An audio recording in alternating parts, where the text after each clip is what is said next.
July 1942. Somewhere in the Libyan desert, 200 miles behind enemy lines, a Willys Jeep carrying 4 times its rated weight rolls across open sand. Guns bristle from improvised mounts, fuel cans cover every surface, springs crushed nearly flat under impossible load.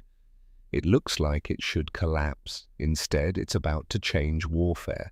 But to understand how this junkyard on wheels became the most cost-effective weapon of World War II, you need to go back 1 year. To a hospital bed in Cairo, to a man with a broken leg and a dangerous idea. July 1941. The British military hospital in Cairo smells of antiseptic and defeat. Lieutenant Marcus Thorne, 28 years old, American liaison officer to British forces in North Africa, lies in a metal-framed bed with his right leg suspended in traction. The parachute training accident 3 days ago shattered his tibia in 2 places. The doctors say 6 weeks minimum before he walks again. 6 weeks of watching the war happen without him. Through the window, he can see dust rising from the motor pool. Trucks moving supplies east toward the front line, where Rommel's Africa Corps is grinding British forces back toward Egypt. The numbers are brutal. For every German aircraft the RAF destroys in the air, Britain loses pilots, fuel and machines it cannot easily replace. The door opens. A nurse brings evening rations. Thorne barely notices. His attention is fixed on the newspaper folded on his lap. The headline reads, "RAF bombs Axis airfields, limited success, limited success. Military speak for expensive failure." The article describes a high-altitude bombing raid against German airfields near Benghazi. 12 Wellington bombers, 2 lost to anti-aircraft fire. Of the bombs that reached the target area, reconnaissance photographs confirmed hits on 3 enemy aircraft. 3. Thorne does the mathematics in his head. The cost of fuel, bombs, crew training, aircraft maintenance, and the lives of 14 men lost, all for 3 destroyed planes sitting on the ground. There has to be a better way. The idea comes to him slowly at first, then all at once with the clarity of certainty. Small teams, highly trained men, inserted behind enemy lines on foot, walk onto those poorly guarded desert airfields at night, place explosive charges directly on the aircraft, walk away. No bombers, no casualties from anti-aircraft fire, no missed targets from 10,000 feet, just men, explosives, and the element of surprise. He reaches for the notepad on his bedside table and begins to write. 3 weeks later, Thorne sits across a mahogany desk from General Claude Auchinleck, Commander-in-Chief, Middle East. The general's office overlooks Cairo, where the late afternoon sun turns the Nile into molten copper. Auchinleck reads Thorne's proposal in silence. 5 pages of tactical analysis, cost projections, and operational methodology for what Thorne has named L Detachment, Special Air Service Brigade. The name is deliberately misleading. British intelligence wants the Germans to believe a full parachute brigade exists in Egypt. In reality, Thorne is proposing 65 men, maybe less. Auchinleck sets the papers down. He is 60 years old, a career soldier with eyes that have seen too many young officers with bold ideas and short lifespan. You understand what you're proposing is essentially suicide for anyone who gets caught. Yes, sir. The desert doesn't forgive mistakes, Lieutenant. No rescue, no prisoners exchanged, just bodies the sand covers up. I understand, sir. Auchinleck taps the proposal with one finger. And you believe this will work better than conventional bombing raids? I believe, sir, that 1 man with a pound of plastic explosive placed precisely does more damage than 1,000 pounds dropped from altitude, hoping to hit something. A long silence. Outside, the call to prayer echoes from a distant minaret. Very well, Auchinleck says finally. You have authorization to recruit 65 men. I'm giving you Kabrit Camp, 100 miles south of here. You have until November to make this work. If your first operation succeeds, you'll get more resources. If it fails... He doesn't finish the sentence. He doesn't need to. Thorn salutes. "Thank you, sir." As he reaches the door, Auchinleck speaks again. "Lieutenant, the men you're going to recruit, make sure they understand what they're volunteering for. I won't have their deaths on my conscience because you undersold the danger. I won't lie to them, sir. See that you don't." Cabrit Camp in September 1941 is a collection of tents and wooden barracks baking under a sun that turns metal too hot to touch. The recruitment notices have gone out. Volunteers from recently disbanded commando units, men with nothing to lose and everything to prove. Thorn stands before the first group of candidates. 40 men arranged in rough formation, squinting against the glare. They look at him with suspicion. He is young for an officer, American, unproven. He does not waste time with pleasantries. "Most of you will die," he says. "Not might die, will die. We are going to parachute behind enemy lines, walk onto German airfields in the dark, and destroy their aircraft while they sleep. If you are captured, the Germans will execute you as saboteurs. If you are wounded and cannot walk, we will leave you. We cannot carry you. We do not have the men or the time. This is not a conventional unit. There are no rules except success or death." The silence that follows is absolute. If any man here is not prepared for that reality, leave now. No shame, no judgment, just leave. Nobody moves. Thorn nods slowly. "Good. Training starts at 0400 tomorrow. Dismissed." As the men disperse, one remains, tall, broad-shouldered, with the build of a man who moves heavy objects for recreation. His service record identifies him as Sergeant Callum Brennan, 32 years old, Irish descent, former rugby player, transferred from a disbanded commando unit after a disciplinary issue involving an officer Brennan considered incompetent. "Something you need, Sergeant?" Brennan's voice is a low rumble. "You really think this is going to work? College boy with a bright idea." "I think, Sergeant, that sitting in the desert doing nothing isn't working, so we might as well try something different. And if your bright idea gets us all killed, then you'll have the satisfaction of being right about me." Brennan considers this. Something almost like amusement crosses his face. "Fair enough, sir." He walks away. Thorn watches him go, knowing already that this man will either make the operation succeed or ensure it fails spectacularly. There will be no middle ground with Callum Brennan.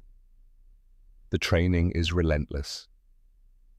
Parachute jumps from aircraft that rattle like they might disintegrate mid-flight. Desert navigation without compasses, using only stars and sun angles. Weapons drills until men can field strip a rifle blindfolded.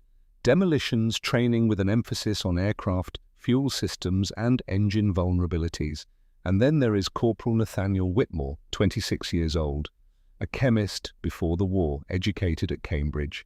Thin, pale, with the look of a man who belongs in a laboratory rather than a combat zone.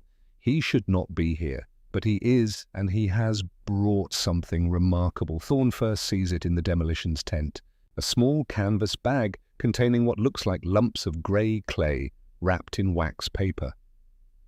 "What am I looking at, Corporal?" "Lewis bomb, sir. My own design." Whitmore handles one carefully, explaining as he works. 1 pound of Nobel 808 plastic explosive.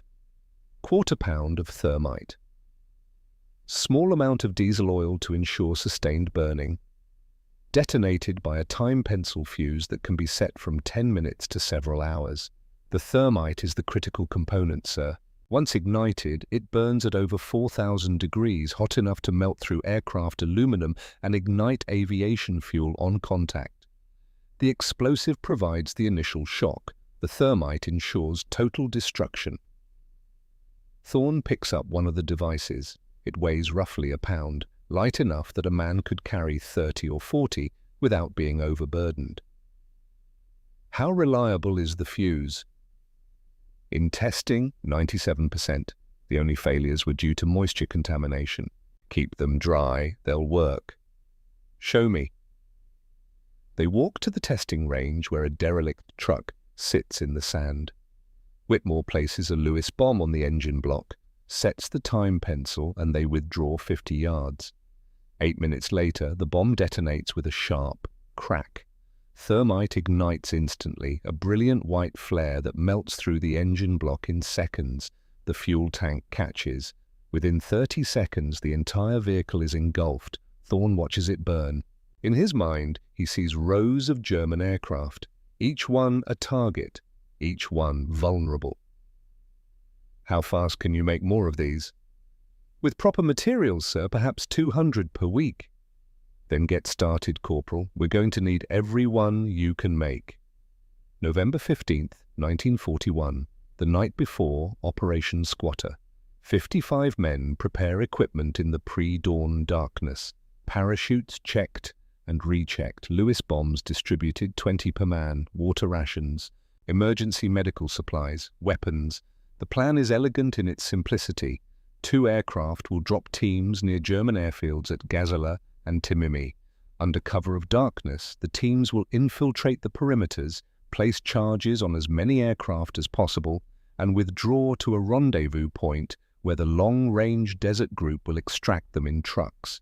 Simple, efficient, the kind of operation that looks perfect on paper. Thorne moves among the men, checking gear, answering last questions. He finds Brennan loading magazines with the methodical focus of a man preparing for something inevitable.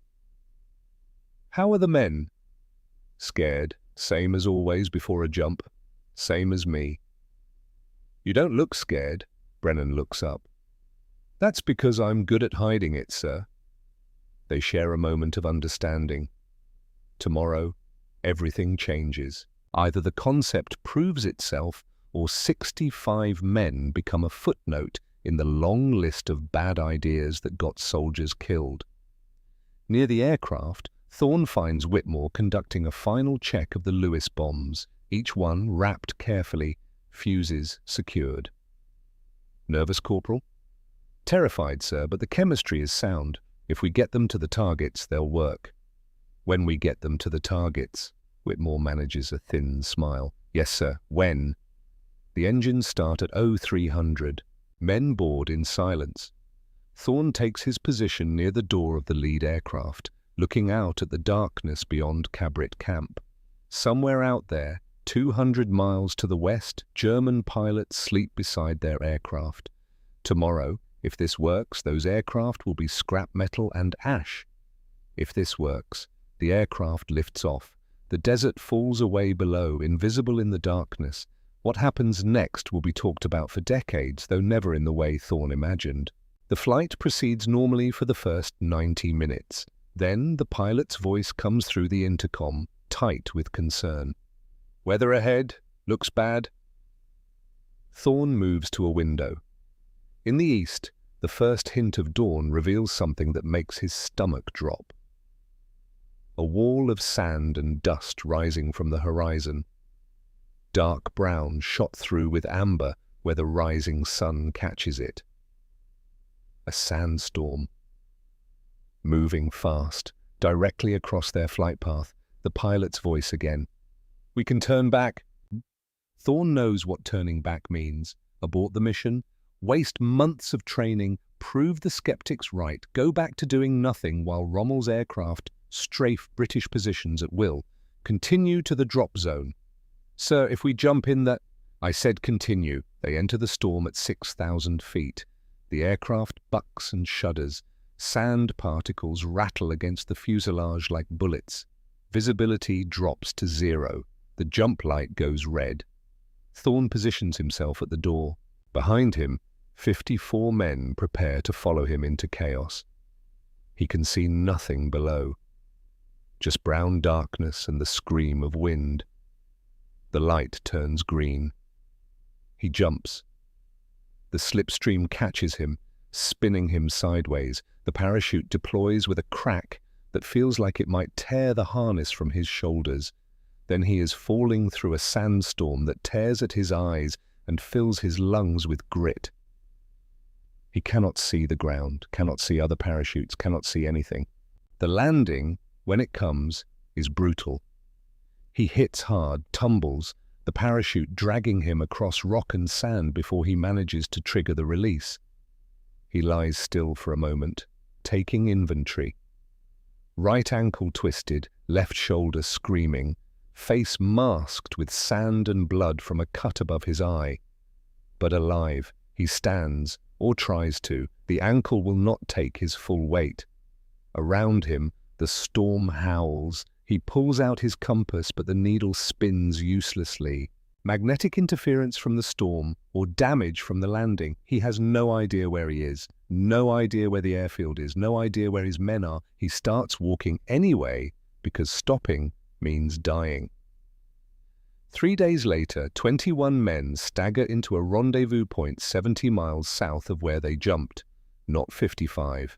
21. Thorne is among them, dehydrated, sunburned, limping on an ankle swollen to twice its normal size. Brennan is there, silent and grim. Whitmore made it, barely, his face a mask of blisters. 34 men are missing, dead, captured, or still wandering the desert waiting for death to find them. 0 aircraft destroyed, not one. All the Lewis bombs lost in the storm, scattered across miles of desert where they will eventually be found by German patrols and reverse-engineered. Operation Squatter is a disaster. Complete, absolute, irredeemable. The long-range desert group trucks that pick them up are driven by Captain Alistair Rourke, a Scottish officer with 15 years of desert experience written in the lines of his weathered face. He says nothing as the survivors climb aboard, just hands out water and watches them drink. Only when they are moving does he speak, voice pitched to carry over the engine noise. Parachuting in the western desert is suicide. Weather changes in minutes. Thermals will scatter you across 50 miles. Ground conditions will break your legs or your spine, and that's assuming the Germans don't shoot you on the way down. Thorne, sitting in the back of the truck with his ruined ankle elevated, says nothing. Rourke continues, "You want to hit those airfields? I can get you there. My trucks, my navigation. We go in quiet, deliver you to the target, pick you up when you're done. No jumping, no weather, no scattered teams wandering until they die of thirst." Why would you help us? Because what you're trying to do is worth doing. You just picked the wrong method. Learn from failure, Lieutenant. The desert doesn't give second chances to men who repeat mistakes. In the silence that follows, Thorne looks at the other survivors. They look at him, waiting. Brennan speaks first. "Your operation killed 34 men and accomplished nothing. You going to quit? Or are you going to fix it?" The challenge hangs in the air. Thorne knows what Brennan is really asking. Are you the college boy with a bright idea who folds when reality hits, or are you something else? He meets Brennan's stare. "We fix it. No more parachutes. We use Captain Rourke's trucks. We walk in, we place charges, we walk out. Same concept, different delivery. And if it fails again, then I'll be the first one dead, and you can tell everyone you were right about me." Something shifts in Brennan's expression, not quite approval, but acknowledgement. Rourke nods slowly. "Then we start training tomorrow, real desert navigation, real infiltration tactics, and someone needs to rebuild those bombs." Whitmore, silent until now, speaks up. "I can do that. I memorized the formula. Give me materials and 2 weeks." The truck continues south through the desert. Behind them, the sun sets over a landscape that has killed 34 men and broken a perfect plan into fragments. But ahead, somewhere in the darkness, lies the possibility of redemption. And Marcus Thorne makes a silent promise to the men who died because of his mistake. This will work, or I will die making it work. December 1941, Kabrit Camp, 100 miles south of Cairo. The sandstorm disaster should have ended everything. Most officers would have been quietly reassigned. The unit disbanded, the idea filed away as another wartime experiment that failed. But General Auchinleck does something unexpected. He gives Thorne one more chance. Not because he believes in the concept, because he has nothing else. Rommel's Africa course is winning. British air losses mount daily. Conventional tactics are bleeding the RAF dry.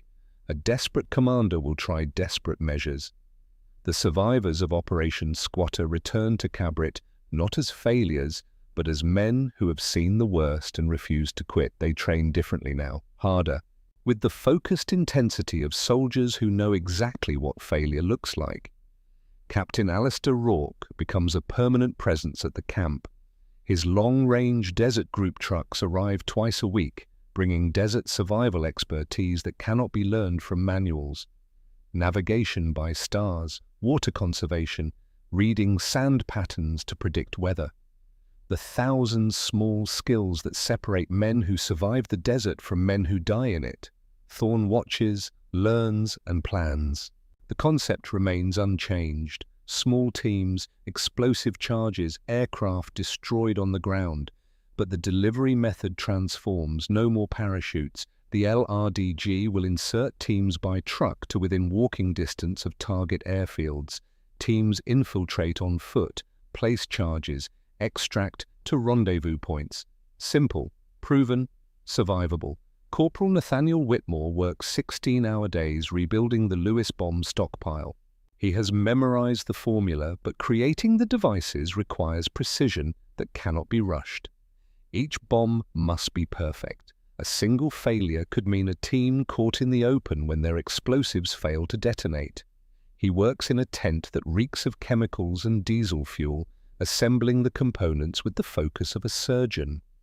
1 pound of Noble 808. Quarter pound of thermite. Diesel oil binding agent. Time pencil fuses calibrated to detonate anywhere from 10 minutes to 4 hours after activation. By late November, he has 200 ready. By early December, 400.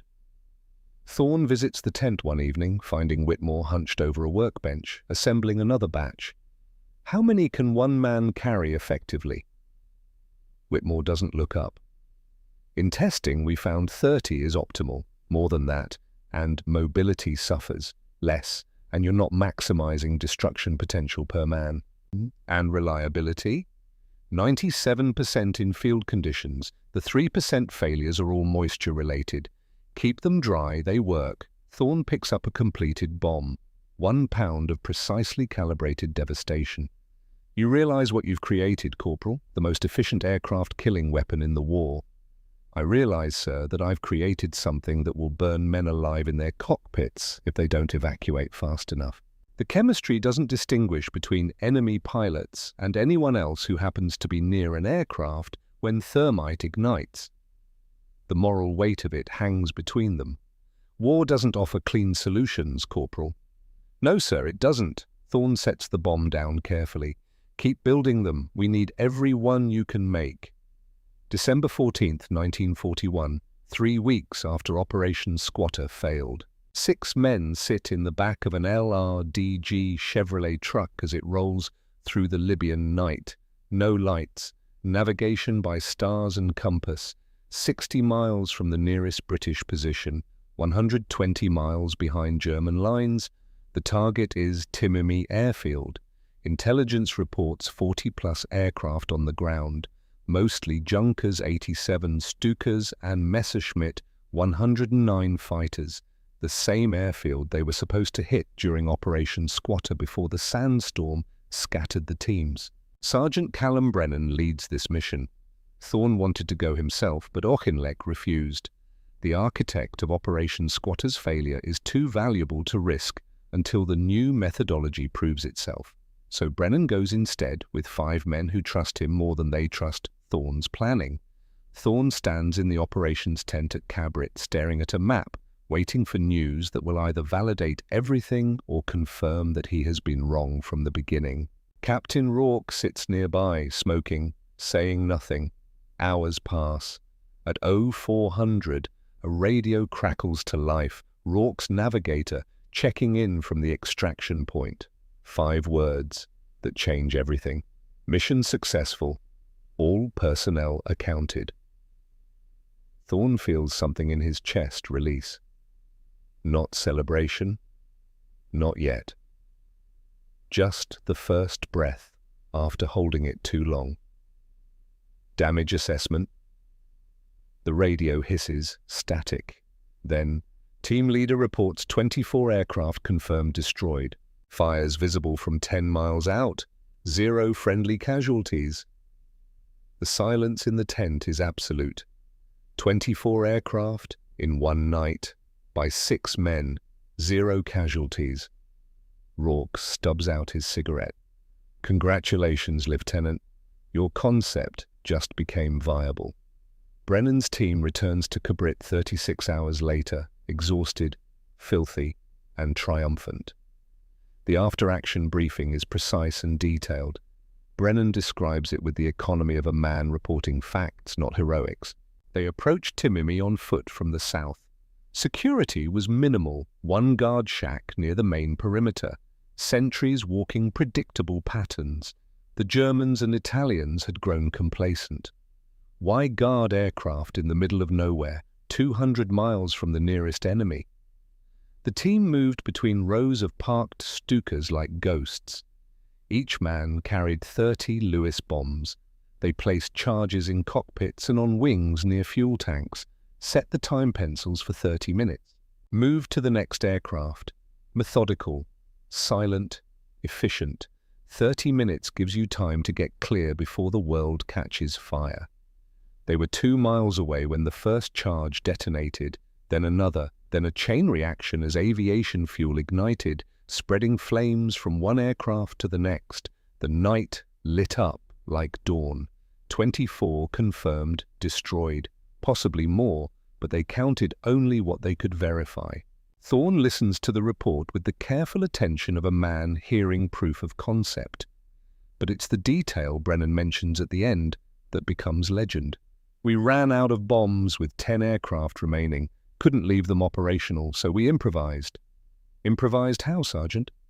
Brennan flexes his hands, knuckles still scabbed and raw. Instrument panels, navigation equipment, anything I could rip out to render them unflyable. Some came out easier than others. The official report will state 10 aircraft damaged by having instrument panels destroyed. The unofficial story, the one that spreads through the camp and eventually through every special operations unit in the British military, is simpler and more brutal. Callum Brennan, 6'3" and 220 pounds, former rugby international who once played through a broken collarbone without leaving the field, tore cockpit instruments out with his bare hands. Whether he used hands, boots, rifle butts, or some combination is uncertain. What matters is the instruments were destroyed. 10 aircraft grounded, mission accomplished. Auchinleck himself visits Cabrit 2 days later to review the results. He looks at the reconnaissance photographs showing burned-out aircraft hulks and speaks directly to Thorne. Do it again, different target, same results. Then we'll talk about expansion. December 27th, 1941. 13 days after the first success. Brennan returns to Timimi with the same 6-man team. This time, they know the layout, know the guard patterns, know exactly where to place charges for maximum destruction.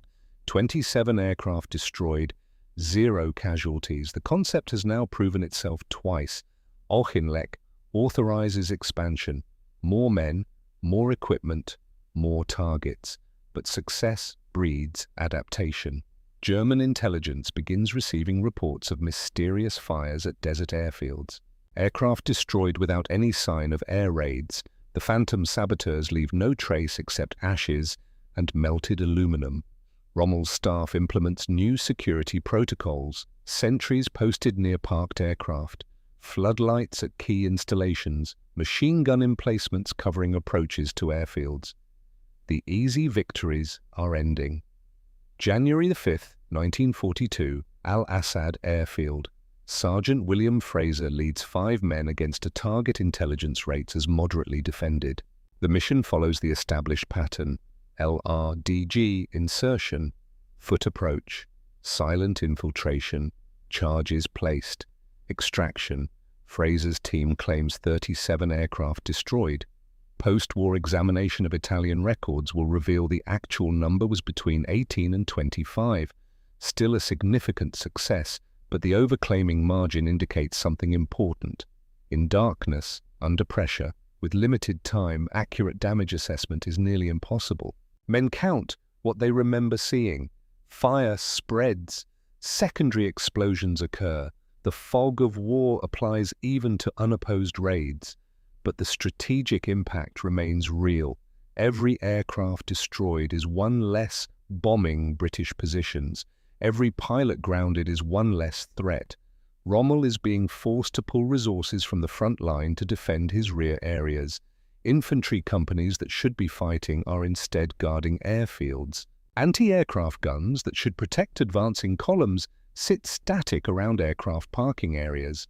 Thorne studies the pattern and sees the next problem before it arrives.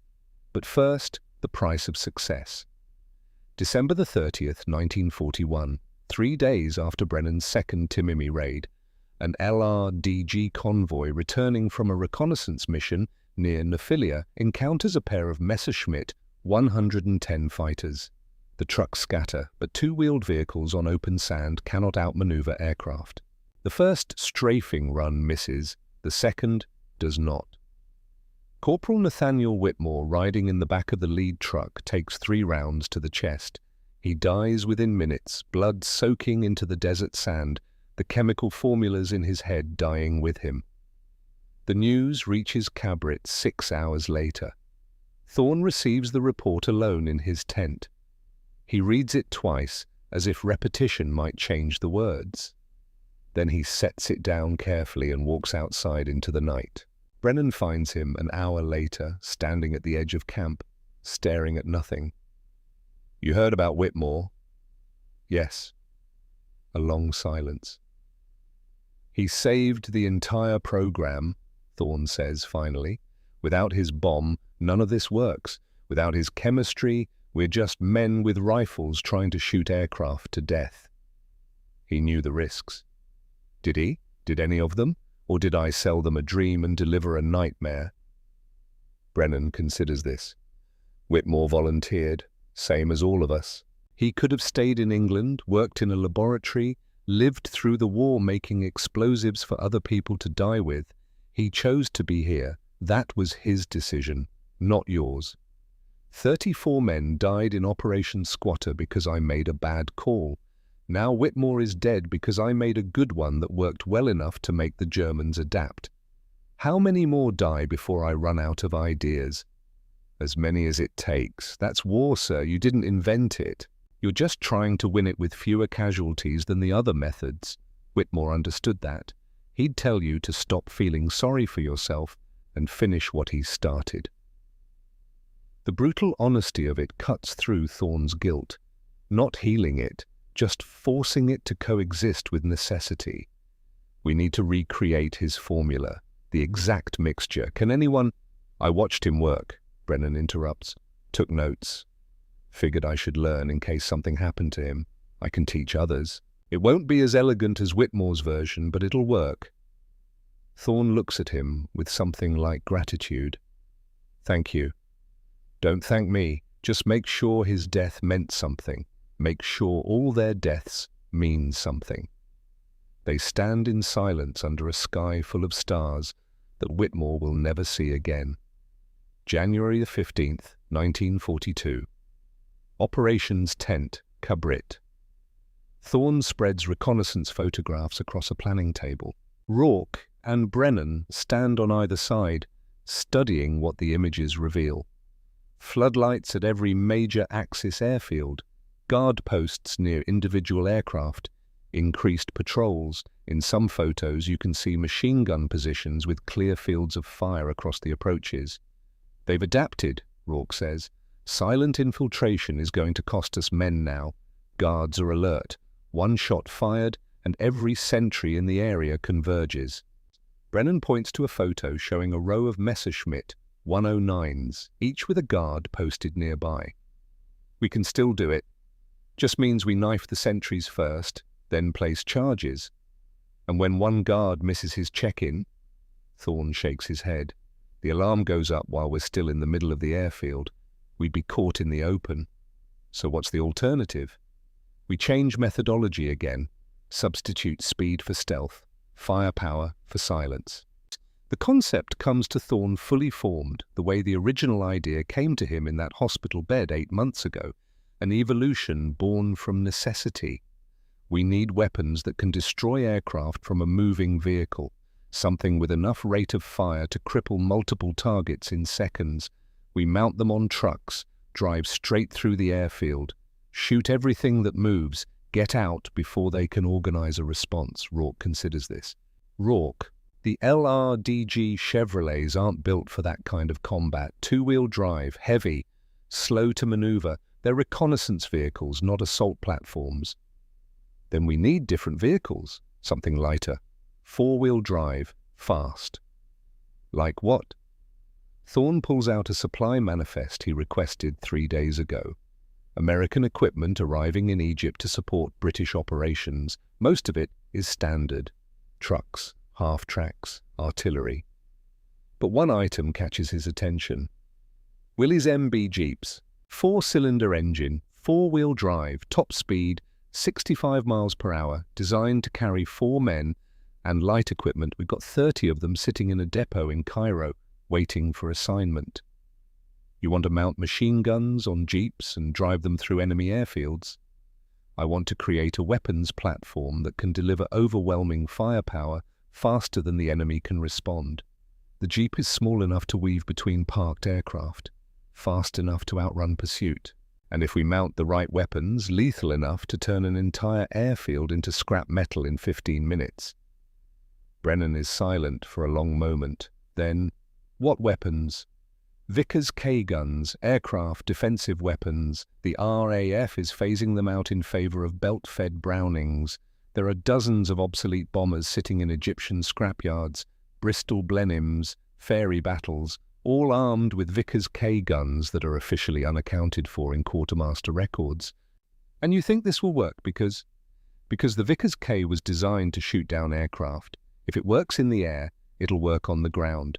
950 rounds per minute, feeds from 100-round drums, load it with incendiary and tracer ammunition, and you can turn a parked aircraft into a fireball in seconds. The plan is audacious, possibly insane, the kind of tactical innovation that either changes warfare or gets everyone involved court-martialed. Brennan breaks the silence. When do we start? February through June 1942. The armed jeep concept moves from theory to reality. Thorne requisitions 30 Willys MB Jeeps through official channels, acquires Vickers K guns through unofficial ones. Egyptian scrapyard owners ask no questions when British officers offer cash for obsolete aircraft weapons. The modifications happen at Cabrit under Brennan's supervision. Improvised steel mounts welded to jeep frames. Twin Vickers K guns on a swivel pedestal beside the front passenger seat. 2 more covering the rear arc. Some vehicles get a 5th gun fixed near the driver's position for suppressive fire. The ammunition situation requires creative logistics. 100-round drums, belts of incendiary and tracer rounds mixed with standard ball ammunition. Each jeep carries enough firepower to engage multiple targets without reloading. But ammunition is heavy, so is fuel, so is water. The desert survival modifications matter as much as the weapons. Windscreens removed to eliminate sun glare that could betray positions from miles away. Radiator grills cut open for better cooling in temperatures exceeding 115 degrees Fahrenheit. 8 to 12 jerry cans strapped to every available surface, extending operational range from 200 miles to over 400. Water condensers, borrowed from LRDG technology pioneered by Major Ralph Bagnold, capture radiator steam and feed it back into the cooling system. In the deep desert, even engine coolant becomes survival. Sun compasses provide navigation. Simple graduated discs with vertical needles, they give continuous true bearing unaffected by magnetic interference from vehicle engines. And the weight, always the weight. Fully loaded with guns, fuel, water, ammunition, rations, sand channels and camouflage nets, a single Raider Jeep weighs between 3,800 and 4,200 pounds, nearly double the rated capacity. The springs compress until they nearly touch the frame. The chassis groans under load. The handling becomes unpredictable, especially at speed. It looks exactly like a junkyard on wheels.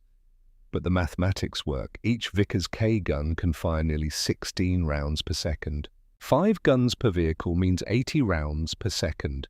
Against aircraft with aluminum skin and full fuel tanks, that sustained rate of fire is devastating. On paper, at least. The first field test will prove whether theory translates to reality. July 10, 1942. The first field test. 12 armed jeeps conduct a raid on Buarat, a secondary Axis airfield with moderate defenses. The operation is designed to validate the concept before committing to larger targets. Thorn leads personally this time. Auchinleck has finally cleared him for field operations, accepting that the architect of the concept needs to see firsthand whether his creation functions as designed. They approach at night, lights off, navigating by compass and stars. The jeeps handle badly, the overweight suspension makes steering imprecise, the ride bone-jarring across rough terrain. But they cover ground faster than men on foot ever could. 2 miles from the airfield, Thorn gives the signal. Engines accelerate, the column spreads into attack formation, they hit the perimeter at 40 miles per hour. The Vickers K guns open fire. Tracer rounds arc through darkness like lethal fireworks. Incendiary ammunition punches through aircraft aluminum and ignites fuel on contact. The cyclic rate of 950 rounds per minute means each gun pumps nearly 16 rounds per second into targets. Brennan's jeep weaves between rows of parked Junkers 52 transports, his gunners raking wings and fuselages.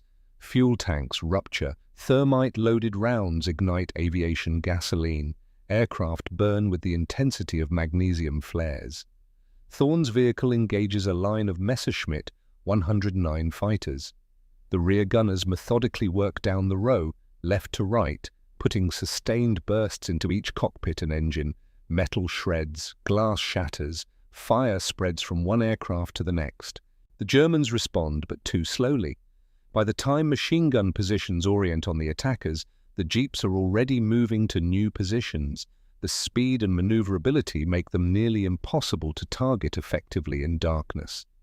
8 minutes after entering the airfield, the jeeps withdraw. Behind them, 32 aircraft burn. 1 jeep damaged by rifle fire but still mobile. 0 casualties. Thorn watches the fires from 2 miles out as the column regroups. Behind him, Brennan pulls alongside.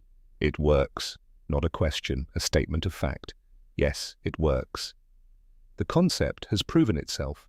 The overloaded jeep, that improvised weapon system cobbled together from scrapyard guns and American utility vehicles, can deliver results that match conventional bombing raids. Now comes the real test, a major target, a defended installation. The kind of operation that will either establish the armed jeep as legitimate doctrine or prove it was lucky once and will fail under real pressure. Thorn looks at the map spread across his lap, at the intelligence reports, at the list of high-value targets. Sidi Hainish, one of the largest Axis airfields in North Africa, 60-plus aircraft, heavy defenses, exactly the kind of target that should be impossible for a light raiding force. Next, he says quietly, we hit them where it really hurts. July 26, 1942, 2300 hours, 18 miles south of Sidi Hainish airfield. 18 overloaded jeeps sit motionless in the Libyan darkness. Engines off, no lights. 60 men wait in silence, broken only by the tick of cooling metal and the whisper of night wind across sand. Marcus Thorn stands beside the lead vehicle, studying the sky, clear. No moon, perfect conditions for what comes next. Corporal Theodore Ashford, 24 years old, navigator with an instinctive understanding of celestial mechanics that borders on supernatural, checks his calculations one final time. 200 miles of desert crossed without headlights, using only stars and sun compass bearings. Not a single vehicle lost. One wrong turn. 18 miles to target, sir. bearing 345 degrees, terrain is flat hardpan most of the way. Should be able to maintain 40 miles per hour until we're within 2 miles of the perimeter. Thorne nods. Around him, men make final preparations, ammunition drums checked, guns traverse tested, water rations secured, the rituals of soldiers who know that in less than an hour, some of them will be dead. Sergeant Callum Brennan approaches from the right column, his massive frame creating a shadow against the stars. Men are ready, scared but ready. You? Same as them. Same as always. And a moment of understanding passes between them. 8 months ago, Brennan questioned everything about Thorne's leadership. Now they stand together on the edge of an operation that will either validate all of it or end in catastrophic failure. There is nothing left to say. Nothing left to plan. Thorne climbs into the lead jeep. His driver, a former mechanic from Detroit named Warren, sits ready at the wheel. 2 gunners man the Vickers K-mounts, their faces invisible in darkness. Start engines. The night erupts with the sound of 18 4-cylinder motors firing simultaneously. Thorne raises his arm, holds it, then drops it.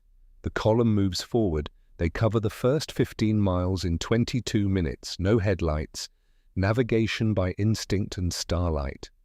At 3 miles out, Ashford signals. The column slows. Ahead, barely visible against the horizon, a faint glow marks the airfield's position. 2 miles out, they stop. Thorne uses binoculars to study the target. He can see lights, structures, the dark shapes of parked aircraft arranged in rough rows. And then something unexpected happens. The runway lights activate, bright and sudden, illuminating the entire airfield in harsh white light. For one terrible moment, Thorne thinks they've been detected, that German observers have spotted the column and are preparing defenses. Then he hears it, the distant drone of aircraft engines. A bomber returning from a mission requesting lights for landing. The Germans have just accidentally illuminated every target on the field. Thorne doesn't hesitate. He fires the green signal flare. 18 jeeps accelerate from 40 to 60 miles per hour in seconds. The formation spreads into a V shape, exactly as rehearsed. Right column angles toward the eastern perimeter. Left column sweeps west. Thorne's center group aims straight for the heart of the airfield. They cross the perimeter at speed. No fence, no barrier, just open sand transitioning to packed earth. And then the Vickers K guns open fire. The sound is overwhelming. 9,500 rounds per minute from each gun, multiple guns per vehicle. The combined rate of fire creates a continuous roar that drowns out even the Jeep engines. Tracer rounds arc through the night like red meteors. Incendiary ammunition punches through aircraft aluminum with the specific purpose it was designed for, destroying airplanes. Thorne's Jeep weaves between rows of Junkers 87 Stukas. His rear gunners engage methodically left to right, putting sustained bursts into each aircraft's fuel tanks and engines. The first Stuka catches fire within seconds, then the second, then a chain reaction as aviation fuel ignites and spreads. To his right, Brennan's column engages a line of Messerschmitt 109 fighters. The twin front-mounted guns rake across cockpits and wings. Glass shatters, metal shreds. A fuel tank ruptures and ignites with an orange-white flash that throws shadows across the entire airfield. The Germans respond, but chaotically. Sentries fire rifles at fast-moving targets they can barely see. A machine gun position opens up from the western perimeter, but the Jeeps are already past its field of fire. Thorne's center group reaches the fuel depot, large drums stacked near a maintenance hangar. His driver brings them within 50 yards. The gunners concentrate fire on the drums. The result is instantaneous and catastrophic. The fuel depot detonates with a concussion that rocks every Jeep on the field. A fireball rises 200 feet, illuminating the night like an artificial dawn. Secondary explosions ripple outward as stored ammunition catches. In that moment of terrible clarity, Thorne can see everything. The entire airfield laid bare. Aircraft burning in neat rows, German soldiers running in confusion, Italian crews abandoning vehicles, and his jeeps moving through it all like mechanical predators, guns never stopping. But war always extracts payment. On the eastern perimeter, a German anti-aircraft gun crew manages to swing their weapon toward ground targets. The 88mm flak gun, designed to shoot down bombers at altitude, fires directly into the jeep formation. The first round misses high, the second strikes Lance Corporal John Robson's jeep. The 21-year-old machine gunner from Manchester doesn't have time to register what's happening. The 88mm high-explosive round hits the jeep's rear section, detonating with enough force to tear the vehicle apart. Robson dies instantly. His driver and front gunner are thrown clear by the blast, injured but alive. The jeep itself becomes a burning wreck within seconds. Thorne sees it happen from 200 yards away, sees the flash, the debris, knows immediately what it means. First casualty. He activates the radio handset. All units, continue mission, stay mobile, don't stop for anything. Because stopping in the middle of an airfield, swarming with armed enemy, is how you turn one casualty into 20. The raid continues. 13 minutes after entering the airfield, Thorne gives the withdrawal signal. 3 short bursts on the radio transmitter. A green flare fired into the smoke-filled sky. The jeeps disengage and head south, back the way they came. Behind them, Sidi Hanish burns. Aircraft, fuel, ammunition, structures. The night sky glows orange for miles. They regroup 3 miles out. Thorne conducts a rapid head count. 17 jeeps, 58 men. Robson is gone. The 2 men thrown clear from his destroyed jeep are injured but mobile. One has a broken arm, the other burns on his face and hands. The cost could have been far worse. Ashford provides the heading for the return journey. 200 miles back to friendly lines. They need to cover at least 100 before dawn makes them visible to air patrols. The column moves out. Behind them, the fires of Sidi Hanish paint the horizon. 17 hours later, as the exhausted column navigates the final 60 miles towards safety, German reconnaissance spots them. A Junkers 87 Stuka dives from altitude. The scream of its siren announces the attack seconds before it releases its bombs. Most of the column scatters successfully, but one jeep, slowed by a damaged axle from the rough desert crossing, can't maneuver fast enough. The bomb hits 20 feet away, close enough. French volunteer André Zirnheld, 29 years old, philosopher and poet who joined the Free French forces to fight fascism, takes shrapnel to the chest and abdomen. The wounds are catastrophic. He dies within minutes, cradled by his crew as the desert sand soaks dark with blood. 2 men, 2 deaths, out of 60 who started. Thorne watches Zirnheld's body wrapped in a tarp, secured to a jeep for transport back to base, and feels the weight of command settle deeper. Every decision has consequences, every plan costs lives. The question is whether the cost justifies the result. They reach friendly lines 38 hours after departing, exhausted, filthy, some wounded, but alive. The intelligence assessment arrives 6 hours later. Aerial reconnaissance photographs of Sidi Hanish show devastation that exceeds even optimistic projections. 37 aircraft confirmed destroyed, multiple fuel depots obliterated, maintenance facilities burned. Secondary explosions continued for hours after the raid, destroying equipment and supplies that weren't direct targets. The single most successful ground raid against an Axis airfield in the North African campaign, accomplished by 18 jeeps in 13 minutes. General Auchinleck himself visits Cabrit 3 days later. He reviews the photographs, reads the after-action reports, speaks with survivors. Then he says the words that change everything. Full authorization for expansion. More men, more vehicles, more operations. You've proven the concept works at scale. Now make it standard doctrine. But Thorne barely registers the victory. He sits in his tent that evening, writing letters. one to Robson's mother in Manchester, one to Zirnheld's family in France. The words come with difficulty. How do you tell a mother that her son died well, that his sacrifice mattered? You can't. The words don't exist, but you write them anyway because that's what command requires. August through December 1942. The armed jeep raids continue. El Daba. Brennan's convoy claims 14 aircraft destroyed against significantly upgraded German security. Benghazi. Thorn personally leads a raid on a critical Luftwaffe repair facility. 37 more aircraft burn. Smaller raids hit supply depots, fuel dumps, radar installations. The cumulative effect becomes strategic. German field intelligence reports document the increasing diversion of resources to airfield defense.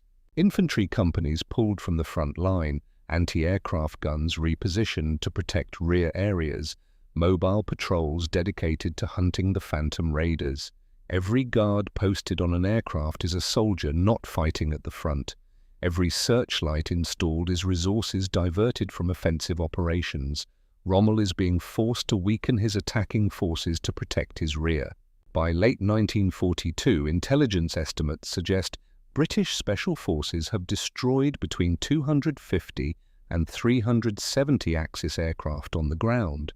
The exact number remains disputed, but even conservative estimates confirm something unprecedented. A handful of men in modified vehicles have achieved what entire bomber squadrons could not. January 1943. Tunisia. The war has expanded beyond Libya. Axis forces retreat westward. Allied forces pursue. The Special Air Service follows, conducting raids deeper behind enemy lines. Marcus Thorn, now a captain, leads a mission against an airfield complex near Sfax. Intelligence rates it as moderate risk. The intelligence is wrong. German forces, having finally recognized the threat posed by jeep raiders, have set a trap. The airfield is bait. The security is deliberately light.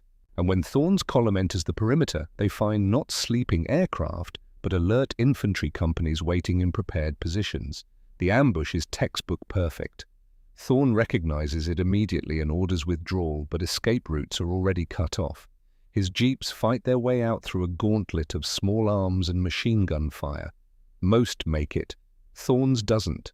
An anti-tank round disables his vehicle. He orders his crew to evacuate and run. They obey. He provides covering fire to give them time, burning through ammunition drums until the Vickers K runs dry. By the time German infantry reach his position, his crew has escaped. Thorn has not. He is captured alive. The news reaches Cabrit 3 days later. The architect of the armed jeep concept, the officer who transformed special operations warfare, is now a prisoner of war. Command of the SAS passes to Callum Brennan, field promoted to lieutenant. The raids continue. Through North Africa, into Sicily, into Italy, into France after D-Day, the concept Thorn created survives his capture, evolves, grows stronger, and somewhere in a German prisoner of war camp, Marcus Thorn learns second-hand about victories he planned but never executed, about innovations built on foundations he established, about a legacy growing beyond his original vision. He is exchanged in a prisoner swap in April 1945, returns home to Virginia, to a wife who waited, to a daughter he barely knows. Sarah is 31 now, Emma is 7. They pick him up from the train station, and for a long moment, none of them know what to say. Then Emma asks, "Did you win the war, Daddy?" Thorn looks at his daughter, at his wife, at the life he abandoned for 2 years. Some parts of it, yes. It's enough, for now. 1958, 15 years after capture. Thorn, now 44 years old, sits at a typewriter in a small office in Virginia. He is writing a memoir, not of his own accomplishments, but of the men who made the concept real. He writes about Nathaniel Whitmore, the chemist who died perfecting the bomb that made silent raids possible. He writes about John Robson and Andre Zirnheld, who paid the price for pushing the concept to scale. He writes about Callum Brennan, who took an untested idea and turned it into operational doctrine. The final chapter addresses the question he knows readers will ask. Was it worth it? He types slowly, choosing each word with care. War demands innovation, desperation breeds creativity, and sometimes, when conventional wisdom fails, a seemingly impossible idea becomes the solution that changes everything. The overloaded Jeep was never supposed to work. The springs couldn't handle the weight. The guns were scavenged from scrap. The tactics defied every manual ever written. It worked anyway, not because it was perfect, because it was necessary. He pulls the page from the typewriter.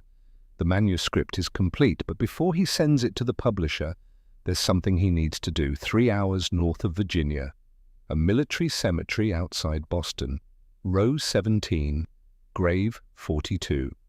Corporal Nathaniel Whitmore, 1916 to 1941. He gave science to war. Thorne places a copy of the manuscript on the headstone. I wrote the truth, Nate, that you were the real founder, that your bomb made everything possible, that without you, none of it would have worked. The wind moves through the cemetery, carrying the scent of cut grass and distant rain. I have a daughter, Emma. She's 14 now. Wants to study chemistry. I told her about you, about what you built. He stands there for a long time, remembering a thin young man in a tent that smelled of chemicals and diesel fuel, assembling devices that would burn aircraft and men alike. The concept's still working, different wars, different vehicles, but your formula, your innovation, still there. He turns to leave, then stops. Thank you for dying so the rest of us could figure it out. Not redemption, just acknowledgement. For Marcus Thorne, it's enough. He drives home as evening settles over Virginia. Sarah and Emma are waiting. Dinner is on the table. Life continues. The guilt never fully leaves. 34 men dead in a sandstorm. Whitmore killed by a Messerschmitt, Robson and Zirnheld paying for success with their lives. But the guilt has learned to coexist with something else, the knowledge that their deaths built something lasting, that the overloaded Jeep saved more lives than it cost, not comfort, just mathematics. He joins his family at the table. Outside, the sun sets on 1958. And somewhere in the world, men are climbing into vehicles loaded beyond capacity, mounting weapons that seem excessive, driving toward objectives that seem impossible. Because Marcus Thorne refused to accept that parachutes were the only way. Because Nathaniel Whitmore invented the perfect bomb. Because Callum Brennan proved it could work at scale. The overloaded Jeep, still working. A quiet cemetery in Virginia. November rain falls on gravestones arranged in neat rows. Marcus Thorne, 89 years old now, stands before two markers. Sarah, who died in 1998. Emma, lost to cancer in 2001. He has outlived almost everyone. A car pulls up behind him. A young man emerges, British accent, military bearing, 30-something. Captain Thorne, I'm Lieutenant Davies. I command a patrol in Afghanistan. I wanted to meet you before. He doesn't finish. Doesn't need to. Thorne looks at him, sees himself at 28, sees Brennan, sees all of them. You're using the Jeeps? Land Rovers now, sir, Jackals. Better armor, better weapons, but the same concept. Speed, firepower, surprise, your tactics. Still working? Thorne nods slowly. Good. Me. They stand in silence, rain falling around them. The men you lost, sir, Whitmore, Robson, Zirnheld, the 34 from the first operation, do you think they'd be proud? Thorne considers this for a long moment.